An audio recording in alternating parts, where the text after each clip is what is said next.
ओम शांति। मुझे ये ईश्वरीय ज्ञान, शिव बाबा की दुआएं कहो, कृपा कहो, आशीर्वाद कहो या ड्रामा अनुसार कहो, ये बाबा का ज्ञान मुझे 1963 में मिला। और सबसे पहले मेरा मिलन दीदी मनमोहिनी जी से हुआ। तो दीदी मनमोहिनी जी के शब्दों में इतनी उदारता, इतनी मिठास और इतनी सहानुभूति थी। उन्होंने मुझे ऐसे ऐसे शब्द मेरे सामने की इतनी मीठी शिक्षाएं दी जो मुझ आत्मा ने रियलाइज़ किया कि सचमुच सत्यता क्या है। क्योंकि दीदी जी खुद ही सत्यता की अनुसरण करती थी। मैंने 12 साल तक बहुत भक्ति की, शास्त्र पढ़े, वेद उपनिषद गीता भागवत पढ़े। मुझे भी काफ़ी इन पुस्तकों का अनुभव होते हुए भी, लेकिन जो दीदी जी में विचार करने की और ज्ञान को समझने की गहराई थी, वो मुझे यहीं से मिली। और मुझ आत्मा ने ये फील किया कि इनके जीवन में बहुत माना अनुभव है। और मैं टाइम टू टाइम उनसे मिलता रहा और वो मेरे को सामने आते ही मेरी सारी जीवन उनके सामने प्रत्यक्ष हो जाती थी। और वो मुझे पहले से ही गाइडेंस देती थी कि आपको ऐसे करना है, ऐसे करना है। तो जिसको कहते हैं फोर साइटेडनेस, दूरदर्शिता, दीदी जी में दूरदर्शिता बहुत थी। रूल करने की बहुत बड़ी पावर थी। चाहे पिता श्री ब्रह्मा जी में शिव बाबा की प्रवेशता थी और दीदी जी बाबा का टू मच माना मोर देन 100% रिगार्ड करते थे। और बाबा के ऊपर उनका संपूर्ण निश्चय था। बाबा का कहना और दीदी जी का कर्म में आना। एक बार बताते हैं कि दादी जानकी जी को बाबा ने कहा कि बच्ची तुमको वहाँ जाना है, क्लासेस करानी है। लेकिन दादी जी ने, जानकी दादी ने बाबा को कहा, बाबा यहाँ तो बहुत सारी कन्याएं आई हुई हैं, मेरा इनसे मिलना होगा, मैं इनसे मिली भी नहीं हूँ। तो बाबा चुप हो गए और उन्होंने कहा ठीक है, कोई बात नहीं, मैं किसी और को भेज दूंगा। लेकिन दादी जानकी जी को बहुत महसूस हुआ कि मैंने ये बाबा को मना कर दिया। तो बाबा को उन्होंने कहा कि बाबा मैं जा सकती हूँ, चली जाऊंगी। बाबा ने मना कर दिया। तो दादी जानकी ने दीदी जी से वो अनुग्रह किया कि मेरे से बड़ी भूल हो गई है। तो दीदी जी ने बाबा को रिक्वेस्ट की, कहा कि बाबा आत्माएं तो फिर भी अल्पज्ञ हैं, आप तो जानी जानहार हैं। तो बाबा ने फिर दीदी जी का कहना माना। और बाबा दीदी जी का कहना भी नहीं टाल सकते थे, क्योंकि दीदी जी यज्ञ की 100% से भी ज़्यादा फेथफुल थी, ईमानदार थी, वफादार थी, आज्ञाकारी थी। तो दीदी ने इस यज्ञ को थमाने के लिए, यज्ञ को चलाने के लिए दीदी ने हर प्रकार का त्याग किया।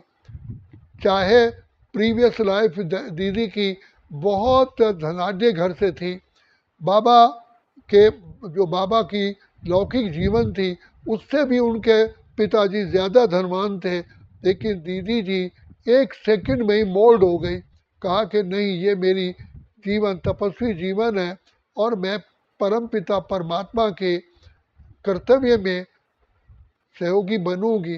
तो दीदी ने वफादारी, ईमानदारी से पूरा कर किया। यहाँ तक कि दीदी बिना किसी के कहे हुए भी, जहाँ चाहे दिल्ली में बाबा ने भेजा तो दिल्ली के अनेक सेवा केंद्रों में दीदी अपने आप ही सप्ताह में 1 बार 2 बार सभी सेवा केंद्रों पर चक्कर लगाती थी, देखती थी कि रूहानियत में, स्पिरिचुअलिटी में आध्यात्मिकता में कहीं कमी तो नहीं है। और दीदी फिर बहुत मीठे रूप से उनको गाइड करती थी। तो दीदी एक किस्म की साकार में स्पिरिचुअल लीडर बन कर के रही हैं। उन्होंने हर प्रकार के अनुभव को कैच करके बाबा से शिक्षाएं लेकर के हर आत्मा की सेवा की। और हर परिस्थिति में दीदी ने अपनी दूरदर्शिता से ऐसा कार्य किया कि कार्य भी सफल हुए और समय भी कम लगा और शक्ति भी कम लगी। दीदी के अंदर हर आत्मा के दिल को जीतने की बहुत बड़ी कला थी। उन्होंने भी मेरे को, चाहे मैं उनके साथ इतना क्लोज नहीं था, लेकिन फिर भी जब भी मैं उनके कांटेक्ट में आया उन्होंने मुझे ऐसा स्नेह और ऐसी शिक्षा दी जैसे मेरी स्पिरिचुअल मदर हो। और इस यज्ञ में भी दीदी ने मुझे ही आगे लाया। और मुझे, क्योंकि शुरू शुरू में तो मनुष्य जब किसी जगह जाता है तो इतना ओपन नहीं होता है, लेकिन दीदी ने स्नेह दे करके, रिगार्ड दे करके, मुझे भी बहुत रिगार्ड दिया, स्नेह दिया और रिगार्ड दे करके मुझे इस ज्ञान में चलने का बहुत बल दिया। यहाँ तक कि यज्ञ का एक एक बच्चे का ख्याल रखते हुए दीदी हर एक के दिल पर छाप लगाती थी। दीदी चाहे मधुबन में, माउंट आबू में थी, अगर किसी का जन्मदिन होता था तो दीदी वहीं से उनके लिए स्पेशल गिफ्ट भेजती थी। और वो लोग कहते थे, क्या दीदी इतना बड़ा कारोबार संभालते हुए मेरे लिए इतना दीदी को प्यार है, इतना मेरे लिए रिगार्ड है। यहाँ जब माउंट आबू में पहली सबसे बड़ी कॉन्फ्रेंस ओम शांति भवन में हुई और मुझे दीदी जी ने कहा कि तुम्हें ये दिल्ली में रजौरी गार्डन का जो ये ज़मीन है इस पर बाबा का आश्रम बनवाना है, तो मैंने कहा जी दीदी, मैं यहाँ बिज़ी था, मैं वहाँ मधुबन में नहीं जा सका क्योंकि यहाँ कार्य को करना था सुचारू रूप से। तो दीदी ने जो गिफ्ट, जो यज्ञ प्रसाद वहाँ आए हुए सभी व्यक्तियों को जो दिया था, मेरे लिए स्पेशली दिल्ली में भेजा। तो मैं तो बहुत हैरान हो गया कि दीदी आप सचमुच इतनी महान आत्मा हो। और मैं बता रहा हूँ आपसे कि कई बार इस मकान बनाते हुए मुझे बहुत अनेकों परेशानियाँ आई, लेकिन दीदी जी ने जो हमें कार्य सौंपा, तो मैं समझता हूँ पिता परमात्मा की आशीर्वाद से और दीदी के योग बल से मैं ये कार्य सफल कर सका, जो कि बहुत ही इम्पॉसिबल था। मुझे यहाँ के यज्ञ के बड़ों ने कहा कि देखो भाई, इस ज़मीन पर जो आपने ये कार्य किया है, यहाँ जगदीश भाई, बड़े भाई सब करने में असमर्थ हो गए, लेकिन आपने सफलता प्राप्त कर ली। तो वास्तव में देखा जाए ये योग्यता मेरे अंदर नहीं थी, लेकिन दीदी जी का बल था, दीदी जी की दुआएं थी, दीदी जी का आशीर्वाद था और दीदी जी का सभी यज्ञ वाले सम्मान करते थे। तो यहाँ तक कि जब दीदी जी का लास्ट में डॉक्टर ने कहा कि भाई दीदी जी को छोटा था, थोड़ा सा ब्रेन की परेशानी है, इनका ऑपरेशन करना पड़ेगा, तो यज्ञ में सभी ने कहा कि देखो डॉक्टर साहब, ये दीदी जी हमारे लिए बहुत वैल्यूएबल हैं, आप इनका अगर कोई रिस्क है तो हम ऑपरेशन नहीं कराएंगे। तो लेकिन डॉक्टर ने कहा नहीं, ऐसी कोई बात नहीं है, मामूली सा ऑपरेशन है, दीदी हमेशा के लिए ठीक हो जाएंगी और आपकी सहयोगी रहेंगी। तो सब ने कहना माना, तो डॉक्टर ने ऑपरेशन किया, लेकिन कारणे अकारणे दीदी को शरीर छोड़ना पड़ा। तो बाबा स्वयं भगवान शिव बाबा गुलजार दादी के तन में आए। जब हम उन दीदी के शरीर का संस्कार करके आए और हम पहला भोग लगा रहे थे, तो बाबा आए और बाबा ने कहा कि बच्चे, इस आत्मा का यज्ञ की स्थापना में बहुत बड़ा पार्ट रहा और अब भी स्वर्ग की स्थापना में इस आत्मा का बहुत बड़ा रोल है। तो ये ड्रामा अनुसार कल्याण के लिए ही दीदी को शरीर छोड़ना पड़ा। ना डॉक्टर भगवती का दोष है, ना भगवान का दोष है, ये ड्रामा अनुसार कल्याण के लिए हुआ है। क्योंकि दीदी मनमोहिनी जी की जो सोच विचार शक्ति दूरदर्शिता यहाँ तक थी, जो भी वो निर्णय लेती थी बाबा की दुआओं से उनका निर्णय बहुत करेक्ट होता था। जैसे बाबा ने हनुमान, भगवान राम ने हनुमान को सफलता के लिए दुआएं दी हुई थी, आशीर्वाद दिया था, तो वास्तव में हमारी दीदी मनमोहिनी इस यज्ञ के लिए हनुमान थी और सबसे बड़ा चीफ यज्ञ को ले जाने के लिए आगे अग्रसर रही। दीदी ने सिलाई का काम आता था, तो दीदी जी ने बाबा को कहा कि बाबा मैं ये यज्ञ में सिलाई का काम औरों को भी सिखाऊंगी। तो जबकि दीदी जी ने अनेकों को सिखाया और सिखा करके यज्ञ का कार्य इस रीति से सफल करती रही। हर फील्ड में दीदी आगे बढ़ करके अपने अनुभव से अपनी योग्यताओं से कार्य करती थी। यहाँ तक कि बाबा जब अव्यक्त हुए तो बाबा ने दीदी मनमोहिनी जी को और दादी प्रकाश मणि जी के सिर पर फूल रख करके कहा कि अब यज्ञ का कार्यभार यही संभालेगी। और दीदी मनमोहिनी जी ने भले स्टेज पर भाषण नहीं किए, लेकिन जैसे ही वो दृष्टि देती थी तो दृष्टि देने से उनके दृष्टि द्वारा बहुत अनुभव होते थे। यहाँ तक कि देखो सुप्रीम कोर्ट के बहुत हाई लेवल के वकील लालचंद वत्स इतने बिजी थे, दीदी जी से पहली बार जब मिले तो दीदी ने कहा कि आपको आश्रम पे आना है। तो कहने लगे दीदी जी मेरे पास इतने कोर्ट के केसेस होते हैं, मैं रात को 1 बजे 2 बजे सोता हूँ, सवेरे 9 बजे उठता हूँ, मैंने कभी सूर्य उदय होते सनराइज ही नहीं देखा। तो दीदी जी ने कहा कि आप कहाँ रहते हो? कहा मैं करोल बाग रहता हूँ। तो कहा जब आप ऑफिस से 12 12:30 जिस समय भी वापिस जाते हो, इस आश्रम पर केवल 5 मिनट के लिए आपको आना है, ये जो कि रास्ते में है, क्या ये पॉसिबल है? तो लालचंद वत्स ने कहा हाँ ये हो सकता है, मैं 5 मिनट के लिए यहाँ रुकूंगा। तो दीदी ने वहाँ आदेश दिया, जब वहाँ बहनें तैयार रहती थी, लालचंद वत्स जैसे ही आते थे और उनका इंतजार होता था, बैठते ही बहनें उनको 2 मिनट श्री बाबा की याद की दृष्टि देती थी और 2 मिनट बाबा के महावाक्य सुनाती थी, फिर 1 मिनट दृष्टि दे करके कहते थे अब आप जा सकते हो। वो इतना उनसे प्रभावित हुए। जो हमारा दिल्ली रजौरी गार्डन का ज़मीन का केस था, जो बिल्कुल ही गवर्नमेंट ने अक्वायर कर लिया था, डीडी अक्वायर कर लिया था, कोई कंडीशन ही नहीं थी वापस मिलने की, लेकिन दादी गुलजार ने उसको दिया, ये केस दिया। तो उसने केस को स्टडी करके 5-7 वकील उसे अपने दोस्त इकट्ठे किए और जज के सामने आर्ग्यूमेंट करके वो हमारी जो ज़मीन यज्ञ की थी वापस दिला दी थी, विच वॉज क्वाइट इम्पॉसिबल। और दीदी जी के योग बल से, दीदी जी की शुभ भावनाओं से, चाहे नक्शा पास कराने में, प्लान सेंक्शन कराने में कठिनाइयाँ आई, लेकिन दीदी जी की तपस्या का बल था, वो सेंक्शन हो गया और मकान भी बन गया।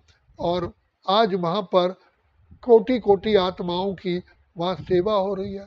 तो दीदी जी के तपस्या का बल, और जब माउंट आबू में यज्ञ आया तो उस समय पर हमारा यज्ञ पार्टीशन के टाइम पर 1947 में कराची में था। 3 वर्ष के बाद यहाँ के लोगों ने, जिनकी भाई बहनें माताएं यज्ञ में थी, उन्होंने जोर दिया कि अभी आप भारत में ही आ जाओ।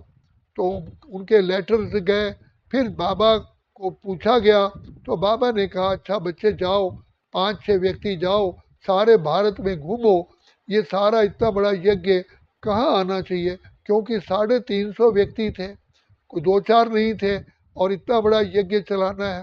तो बाबा ने, ब्रह्मा बाबा ने दीदी मनमोहिनी को कहा, बच्ची एक जगह ऐसा देखना जहाँ किसी की कुदृष्टि ना हो और ऐसी बिल्डिंग लेना तो जो आपको 350 हमारे यज्ञ के व्यक्ति समा सके। तो दीदी सारे भारतवर्ष में घूमी, आखिर किसी संत महात्मा के डायरेक्शन अनुसार दीदी लास्ट में माउंट आबू पहुंची और माउंट आबू में देखा तो अंत में दीदी ने वो जगह दीदी को पसंद आई। बाबा को टेलीफोनिकली बात की तो बाबा ने कहा, हाँ बच्ची ये ज़मीन ले लो, तो ये मकान ले लो। तो वहाँ पर यज्ञ कम से कम 6-7 बरस तक वहाँ सेवाएं हुई और उसके बाद पांडव भवन, जिसको पुराना नाम पोखरन हाउस कहते हैं, ये लिया गया और यज्ञ का वहाँ पर यज्ञशाला की स्थापना हुई और ये जो कि हेडक्वार्टर बना। तो इसमें दीदी की ही बहुत विशेषता थी। जब बाबा के अव्यक्त होने पर लोग इतने आ रहे थे तो दीदी तपस्या के बल से सबको कहती थी कि आप भी योग लगाओ, यहाँ बड़ा सेवा केंद्र खुले। तो बड़ा हॉल बने। तो पांडव भवन के बाहर पहाड़ी पर गवर्नमेंट को अप्लाई किया गया, वो पहाड़ी मिल गई और फिर उनके तपस्या के बल से ओम शांति भवन बना, जो 1984 में 83 में सबसे पहली कॉन्फ्रेंस हुई, तो जो कि बहुत सफलतापूर्वक हुई, जिसमें यूनाइटेड नेशन के जनरल सेक्रेटरी वहाँ आए थे उद्घाटन के समय पर। वो भी इस कार्य को देख करके अति प्रसन्न हुए। दीदी विदेश में गई, वहाँ पर लोगों को क्लास, नए व्यक्ति आए, क्लास नहीं कराई, लेकिन उनका एक बार फोटो छपा अखबार में, एक चाइनीज़ उनकी फ़ोटो देख करके वहाँ आकर्षित हुआ और दीदी से मिलने आया। और ऐसे दीदी ने दृष्टि द्वारा अनेकों की सेवा की। लास्ट में मैं ये बताना चाहता हूँ, दीदी का इतना तपस्या का बल था, जब दीदी ने 28 जुलाई को शरीर छोड़ा, हमें 10 बजे पता चला कि भाई दीदी ने शरीर छोड़ा है, तो हमने कहा हम ज़रूर वहाँ जाएंगे, अंतिम संस्कार में शामिल होंगे। लेकिन उस समय पर कोई रिजर्वेशन तो हो नहीं सकती थी। तो हम जैसे ही स्टेशन पर गए, हमने किसी भी प्रकार से, गर्मियों के दिन थे, लास्ट ट्रेन रात को 10:30 बजे जाती थी, जिसको अहमदाबाद मेल कहते हैं। तो वहाँ पर हम पहुँचे, तो उसी समय ही प्लेटफार्म पर पहुँचते ही अनाउंसमेंट हुई कि जो आश्रम एक्सप्रेस साबरमती मेल जो दिल्ली से अहमदाबाद जाती है, वो किसी कारण से जो शाम को 6 बजे डिपार्चर टाइम था, वो नहीं जा सकी थी और वो ट्रेन अभी प्लेटफार्म पे लग रही है, जो भी जाना चाहे वो जा सकते हैं। उसमें कोई रिजर्वेशन की ज़रूरत नहीं थी। सब भाई बहने इतने आराम से गए, शायद रिजर्वेशन में भी ना जाते। और विदाउट रिजर्वेशन, माना रिजर्वेशन का पैसा नहीं दिया, टिकट तो ली, लेकिन बड़े आराम से। ये क्या था? ये महान आत्माओं की, तपस्वी आत्माओं की इतनी बल था कि कोई व्यक्ति कहते हैं कि किसी की मृत्यु भी सेवा करती है। दीदी के शरीर छोड़ने के बाद भी किसी भी ब्राह्मण को कोई भी माउंट आबू पहुंचने में कष्ट नहीं हुआ और बड़े आराम से वहाँ पहुँचे। तो दीदी जी का जीवन भगवान के यज्ञ के लिए था। वो कहा जाता है, संत बड़े परमार्थी, शीतल जिनके अंग, तपत बुझाए विश्व की, देकर अपना रंग। तो वास्तव में दीदी मनमोहिनी जी एक बहुत बड़ा संत थी। बाबा ने भी ऐसे संत आत्माओं को अपने यज्ञ में चुना जिसके द्वारा कार्य कराया। जैसे श्री राम को हनुमान मिले, इसी प्रकार दीदी बाबा को, ब्रह्मा बाबा को, बाप दादा को दीदी मनमोहिनी हनुमान के माफी की मिली, जो दादी जानकी की भी गुरु रही हैं। और दादी निर्मल शांता कहती हैं कि दीदी मेरी अलौकिक माँ थी और मेरी गुरु भी थी, दीदी ने बैठ बैठ करके बहुत गहराई की बातें उनको कहा, कैसे भगवान को पहचाना, और पहचान करके दीदी मनमोहिनी जैसे श्री कृष्ण की गोपिका हो, ऐसे बाप दादा की गोपिका थी, और उनका लौकिक नाम भी गोपी ही था। तो ये जो गोपिका का गायन है, तो वास्तव में ये दीदी मनमोहिनी है, जिस पर बाबा भी नाज रखते थे। तो वो दीदी के शरीर छोड़ने पर बाबा स्वयं आए, सारे यज्ञ को सांत्वना दी, और सबको कहा कि नहीं, दीदी के लिए अफसोस मत करो, दीदी श्रेष्ठ कार्य के लिए ही गई है। इसको ड्रामा ने, बाबा ने अपने ऊपर भी नहीं कहा ड्रामा अनुसार श्रेष्ठ कर्तव्य करने के लिए ये एडवांस पार्टी में गई हैं। तो ये ऐसी आत्माएं धन्य धन्य है, जो सारे यज्ञ को ऐसी राह दिखा के गई, जो आज तक भी बाप दादा, मातेश्वरी माँ, दीदी मनमोहिनी, दादी प्रकाशमणि, दादी चंद्रमणि, दादी जानकी, दादी गुलजार बहन, दादी गुलजार दादी, दादी मनोहर इंदिरा, दादी गंगे दादी, इन लोगों ने संगठन में मिल कर के दीदी की ही प्रेरणाओं से, दीदी उनकी एक मतलब लीडर रही हैं। मातेश्वरी तो सबसे ऊपर थी, मातेश्वरी भी, बाबा भी दीदी का बहुत रिगार्ड रखते थे।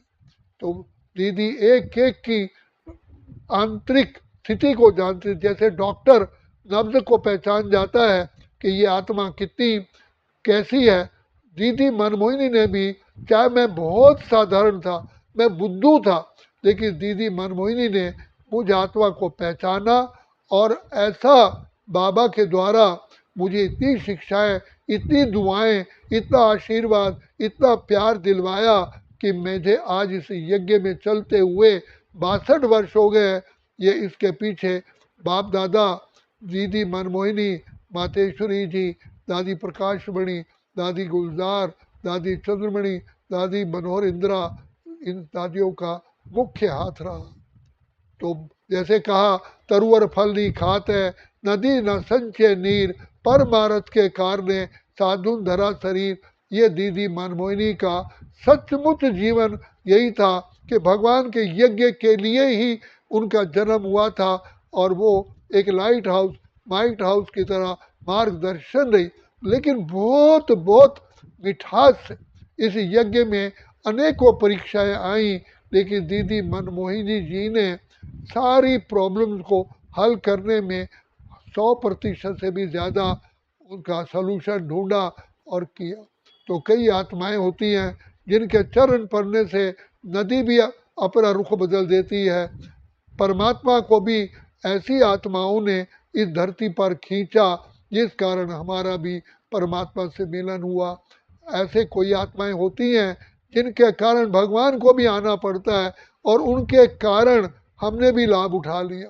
तो ये था दीदी का जीवन, दीदी के कारण, दीदी की योग्यताएं, दीदी के कर्तव्य, दीदी की विशेषताओं से, दीदी के प्रैक्टिकल जीवन से आज यज्ञ सुचारू रूप से चल रहा है। और हर ब्राह्मण आत्मा आंतरिक रूप से मानती है कि बाबा ब्रह्मा ने तो ज्ञान दिया, बाप दादा ही वास्तव में सहयोगी हैं, सब कुछ करण करवन हार हैं, लेकिन दीदी भी ने नेक्स्ट टू ब्रह्मा बाबा का पार्ट प्ले किया। अच्छा, ओम शांति, ओम शांति, ओम शांति।